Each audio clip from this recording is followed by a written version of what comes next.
Bonjour et bienvenue pour ce cours numéro 18 qui va traiter du syndrome occlusif. Donc en deuxième année, il s'agit donc du syndrome occlusif de l'UE de l'appareil digestif, mais plus tard, en particulier pour l'EDN, il s'agira de l'item 354. Cet item 354 s'appelle syndrome occlusif de l'enfant et de l'adulte. Je ne traiterai dans ce cours que l'adulte. Ces diapositives, pour vous montrer que ces deux supports sont des supports de référence auxquels vous pouvez aller chercher d'autres renseignements, d'autres précisions. Mais le diaporama et ce que je vais dire dans ce cours sont le seul support pour l'examen final, comme pour tous les cours que j'ai réalisés. Commençons par les définitions. Par définition, maintenant, la définition d'un... Commençons par les définitions. La définition d'une occlusion du tube digestif est un arrêt des gaz. Pourquoi ? Parce que parfois l'arrêt des matières peut être absent au début tout du moins. Ainsi autrefois on différenciait les occlusions incomplètes, faites uniquement de gaz, et complètes de gaz et de matière. Cette notion n'est pas à retenir puisque maintenant elle a été invalidée. La définition d'une occlusion, c'est un arrêt des gaz. Ensuite, on va parler d'occlusion digestive haute si c'est l'intestin grêle et basse s'il s'agit du côlon ou du rectum. Pourquoi ? Eh bien parce que pour l'œsophage, on aura comme symptôme des régurgitations, pour l'estomac et le duodénum, des vomissements. Ensuite, il va falloir trouver la cause et l'origine. On va commencer par les origines dites fonctionnelles, qui sont en fait des diagnostics d'élimination. Donc, fonctionnel du grêle, on parle d'iléus du grêle. Fonctionnel d'une occlusion du côlon, on parle d'un syndrome d'Olgielvi. Donc, soit vous vous êtes attelé à chercher une cause mécanique, organique, physique, on va y revenir. Vous la trouvez, vous pouvez poser le diagnostic d'une origine organique. Si vous ne trouvez pas de cause, eh bien à ce moment-là, on est dans le caractère fonctionnel de l'occlusion. Donc concernant les causes organiques, mécaniques, physiques, on va distinguer les obstacles de la strangulation, l'étranglement. Donc pour l'obstacle, il peut être de dedans en dehors, donc intraluminal, pariétal ou extraluminal, ce qu'on appelle les compressions extrinsèques, classiquement le nodule de carcinose péritonéale ou l'adénopathie dans le cadre d'un lymphome. Ensuite, les strangulations, ce peut être des hernies externes, les classiques inguinales, crurales et ombilicales, des hernies internes, c'est-à-dire un trou à l'intérieur d'un méso, mais à l'intérieur de la cavité abdominale, donc vous ne le voyez pas, mais le scanner pourra le révéler. Les cicatrices, et quand elles ont le lieu d'une éventration, des brides, on reverra dans l'iconographie à la fin ce que c'est, des petites cordes en cicatrices d'inflammation, soit post-chirurgicale la plupart du temps, mais même d'infection spontanée de la cavité abdominale. Et puis des strangulations qu'on pourrait dire extraluminales, mais ça c'est le tube digestif qui tourne sur lui-même. On appelle ça un volvulus. Il est décrit classiquement dans le grêle chez l'enfant et chez la personne âgée adulte au niveau du sigmoïde, puisque c'est une partie du côlon qui n'est pas attachée à la partie qui n'a pas de méso, de tolde postérieur. Abordons la physiopathologie qui n'est pas très complexe. Il suffit d'imaginer donc que l'occlusion digestive va entraîner une stagnation, que pour des raisons osmotiques, il va y avoir des diminutions de réabsorption hydrique et électrolytique, donc des troubles hydroélectrolytiques au niveau de la prise de sang et des tests biologiques qu'on fera plus tard. On appelle ça la création d'un troisième secteur liquidien. Il va y avoir donc stagnation, le microbiote va se mettre à pulluler, et ça va être en partie la cause d'altération de la paroi intestinale. Il va y avoir des passages, on appelle ça des translocations, qui peuvent entraîner un sepsis par lui-même, sans même d'avoir de nécrose. Et les deux symptômes, en dehors de l'arrêt des matières et des gaz, dont on a parlé, eh bien, le vomissement, qui va entraîner une hypokaliémie, et puis au bout d'un moment, on peut avoir des signes de déshydratation. Alors il existe une notion de faux transit, hein, c'est-à-dire que l'intestin d'aval, qui est plat, il se vide, parfois brutalement, mais il ne se reproduit pas plusieurs fois, et de manière importante, il se vide sans gaz, c'est classique. Venons-en maintenant à l'examen clinique, qui se décompose toujours par inspection, palpation, auscultation, percussion. Examen clinique qui n'est pas extrêmement compliqué à retenir. La distension abdominale, on peut le comprendre, hein, en amont de l'obstacle, la distension du tube digestif. Ensuite, on peut trouver à l'inspection les causes en regardant les orifices herniaires et les cicatrices, orifices herniaires de la région de l'aine, donc les hernies inguinales, crurales et hernies ombilicales. Ensuite, la palpation qui va nous permettre soit de trouver une douleur. Alors si la douleur est spontanée, on essaiera de trouver un syndrome tumoral sans exacerber et sans être désagréable vis-à-vis de nos patients. Et puis on peut essayer de mettre en évidence une défense et une contracture, notions qu'on a abordées précédemment, qui sont en rapport avec des souffrances digestives et qui nécessitent une prise en charge chirurgicale en urgence. Pour ce qui est de l'auscultation, on va avoir une modification et un arrêt au final des bruits hydroaériques quand il y a une nécrose, et on appelait ça historiquement le silence sépulcral. Il en est de même pour la percussion, facile à retenir, le tympanisme au niveau du côlon et du grêle lorsqu'il est rempli de gaz, et puis lorsque la cavité abdominale en dehors du tube digestif, le troisième secteur extraluminal, le liquide, la persécution d'un liquide, comme pour l'acide, donnera quelque chose de mat.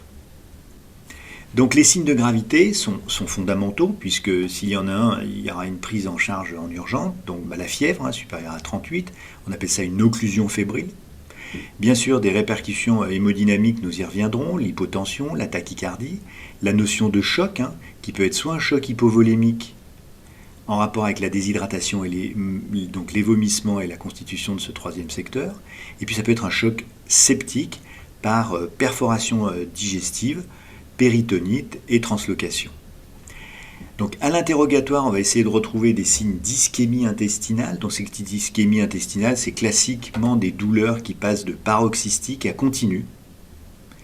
Et puis une fois que l'ischémie est constituée et perdure, la nécrose, il y a une disparition des douleurs, mais sans que l'on ait levé l'obstacle. À l'inspection, les marbrures sont en rapport avec un choc. Et puis, en cas de hernie, il peut y avoir un érythème, une roubrore, qui est une inflammation locale en rapport avec une souffrance digestive. Et puis à la palpation, on l'a vu, la défense, la contracture, prise en charge en urgence. Alors, les critères de gravité que sont le sepsis et le choc septique, ce sera la même diapositive pour les péritonites, qui sont une des complications de l'occlusion si elle perdure. Vous n'avez qu'à apprendre par cœur ces définitions. Donc, c'est l'apparition d'une dysfonction d'organes menaçant le pronostic vital causé par une réaction excessive de l'hôte à une infection. C'est ce qu'on appelle un sepsis. Et donc, le diagnostic, il faut d'abord être dans le cadre d'une suspicion d'infection et il faut avoir deux des éléments suivants. Donc, une pression artérielle systolique diminuée, en dessous de 100, rapportée au sepsis, c'est-à-dire quelqu'un qui prendrait des bêta-bloquants ou un traitement antihypertenseur, il faudra enlever cette variable. Des lactates supérieurs à 18 mg par décilitre, une diurèse extrêmement diminuée, un rapport sur les gaz du sang de la PaO2 sur la FiO2 inférieure à 300, une créatininémie supérieure à 2 mg par décilitre, les unités internationales étant notées ici, une bilirubinémie supérieure à 2 mg par décilitre, donc 2 fois, puisque c'est environ 17 micromoles par litre, une thrombopénie, et puis une confusion ou un score de Glasgow que vous devez connaître, inférieur à 13. Le score de Glasgow étant traité en neurologie. Et le choc septique, lui, il associe un sepsis, donc vous avez fait le diagnostic d'un sepsis, et là vous allez être obligé d'ajouter des drogues vasopressives, en particulier la noradrénaline, pour avoir une pression artérielle moyenne supérieure à 65 mm de mercure, et des lactates supérieurs à 18, et ce malgré un remplissage adéquat. Diapositive que nous réaborderons pour la péritonite. Les examens biologiques, eh bien, en fonction de la gravité et des retentissements, on va demander bien sûr un hémogramme, numération de formule sanguine plaquette, un ionogramme sanguin, l'urée et la créatininémie pour voir le problème rénal, une CRP pour le sepsis et l'inflammation, et puis comme le diagnostic d'une occlusion peut entraîner la nécessité d'opérer, nous réaliserons donc le bilan préopératoire, TP, TCA, groupage, recherche des glutinines irrégulières et un groupage Rhesus avec 2 déterminations. Pour les signes de gravité biologique, l'insuffisance rénale fonctionnelle qui est due à la déshydratation extracellulaire liée au 3e secteur et au vomissement. Le syndrome inflammatoire, ce pourquoi on a dosé la CRP et pourquoi nous avons réalisé les gaz du sang pour retrouver une acidose qui sera métabolique et les gaz du sang également pour l'évaluation de lactate. Venons-en aux examens d'imagerie. Et comme toujours en médecine, il faut se poser la question de l'utilité d'un examen d'imagerie médicale. Eh bien, dans le cas de complications hernières à type d'étranglement ou d'étranglement d'éventration, donc pathologie pariétale, on ne parle pas des hernies internes qu'on ne verra pas, eh bien, on réalisera aucun examen puisque le diagnostic est clinique et comme il y a une hernie étranglée ou une éventration étranglée, on réalisera un geste chirurgical immédiat. Dans tous les autres cas, pour tous les autres syndromes occlusifs du tube digestif, on va réaliser un scanner abdominopelvien, avec ou sans injection de produits de contraste. Évidemment, si on peut injecter, on injectera. En cas d'insuffisance rénale chronique, ce pourquoi on a fait un dosage de la créatininémie, eh bien, à ce moment-là, on ne réalisera pas d'injection de produits de contraste, mais on réalisera quand même le scanner abdominopelvien. C'est l'examen de référence. Il est celui pratiqué en première intention et donc l'ASP n'a aujourd'hui plus sa place chez l'adulte dans le contexte d'un diagnostic initial. Pourquoi ? Parce qu'il nous permet de nous donner le niveau lésionnel. On verra la différence entre un syndrome occlusif haut ou bas, donc le grêle ou le côlon et le rectum pour la cause basse. Et puis, il permet d'identifier parfois, pas toujours, mais la cause, une lésion intraluminale, parfois une bride, et vous verrez plus tard les causes. Du moins, la sémiologie radiologique. Mais surtout, et ça vous devez le savoir déjà, il recherche les signes de gravité qui sont au nombre de 6 que vous devez connaître. La défaut de prise de contraste, c'est-à-dire lorsque l'on injecte, bien sûr, donc la prise de contraste du tube digestif concerné, l'épanchement péritonéal, le fameux 3e secteur extraluminal, une dilatation du cécum supérieure à 10 cm, le fait qu'il y ait du gaz dans la paroi, on appelle ça une pneumatose, eh bien c'est un signe de gravité, du gaz dans les veines du système splanchnique, portal et en intrahépatique, on appelle ça une aéroportie qui signe une nécrose, et puis bien sûr du gaz dans le péritoine, un pneumopéritoine qui signe la perforation d'un organe creux, la perforation digestive. Ensuite, ceci n'est pas au programme, mais je vous le donne et ne fera pas l'objet de questions. Donc c'est une urgence absolue qui doit être gérée par une équipe chirurgicale et bien sûr avec des réanimateurs s'il y a des signes de choc et de sepsis. Les modalités mises à jeun, on met une sonde nasogastrique pour réaspirer le liquide gastrique, voie veineuse périphérique pour traiter les problèmes d'hydratation et le rééquilibrage hydroélectrolytique. On fait un traitement symptomatique, on ne laisse pas souffrir les patients.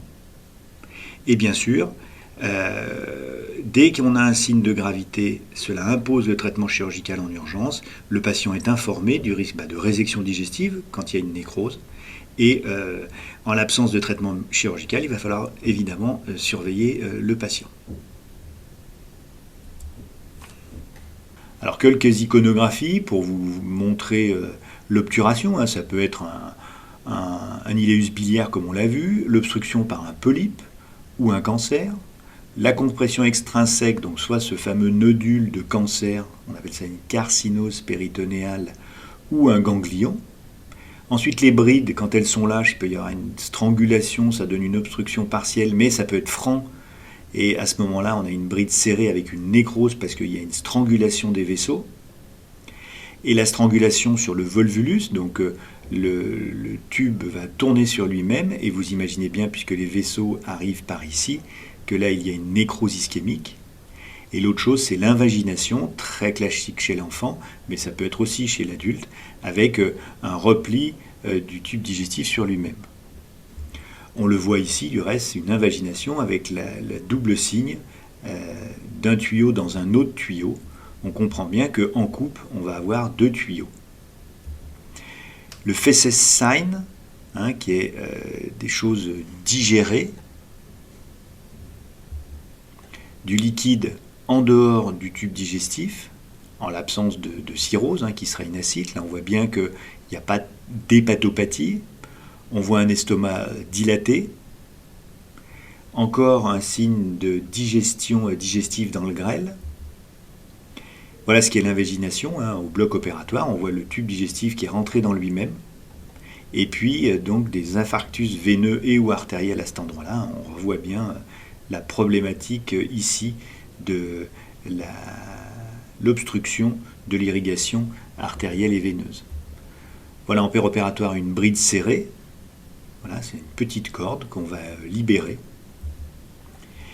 Ici une zone en souffrance, donc on met des champs chauds pour réchauffer et essayer de récupérer une coloration de ce type-là.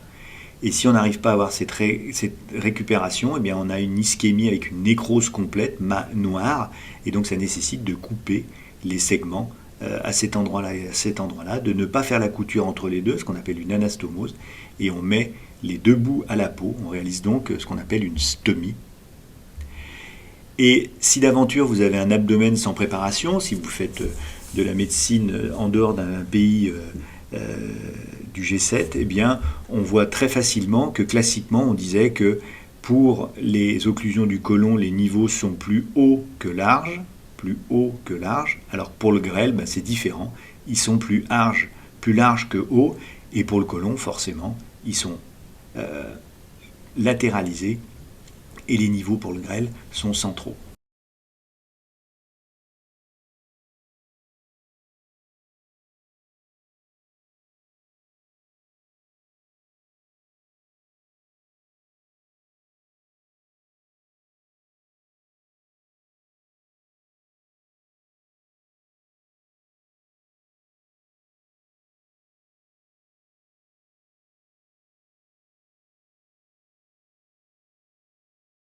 Donc voilà, nous avons terminé avec ce cours numéro 16 qui a traité des occlusions digestives. Seules les notions écrites dans ce diaporama feront l'objet de questions. Les supports que je vous ai mentionnés à la 2e diapositive sont là en complément, mais ne feront pas l'objet de questions. On a vu que la définition, c'était un arrêt des gaz, et non plus un arrêt des matières avec des gaz, qui était la définition historique. Nous avons vu pourquoi. Nous avons vu la différence entre une occlusion digestive haute et basse. Nous avons vu dans les causes la différence entre les occlusions mécaniques et les occlusions fonctionnelles, l'iléus et le syndrome de Ogilvie, qui sont des diagnostics d'exclusion, c'est-à-dire que quand on n'a pas fait le diagnostic d'occlusion mécanique par obstacle organique, eh bien, on fait le diagnostic d'occlusion fonctionnelle. Pour les occlusions mécaniques, organiques, eh bien, on a fait la différence entre un obstacle et les strangulations. Les modes de révélation sont faciles à retenir lorsque on intègre qu'on commence par un problème d'arrêt des gaz par définition, donc on n'a qu'à s'occuper de retenir que pour le grêle, on parle d'un arrêt des matières tardif et précoce pour le côlon.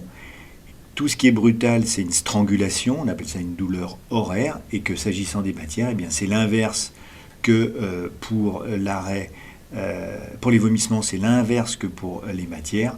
Et ils sont rapides pour le grêle et tardifs pour le côlon. On a parlé de physiopathologie, de l'examen clinique qui est facile à retenir, des critères de gravité, en particulier des critères de gravité que sont le sepsis et le choc septique, qui sera la même diapositive pour tous vos cours. Ce sont des définitions à retenir en infectieux. Quel que soit le type de sepsis, la définition et le choc resteront les mêmes.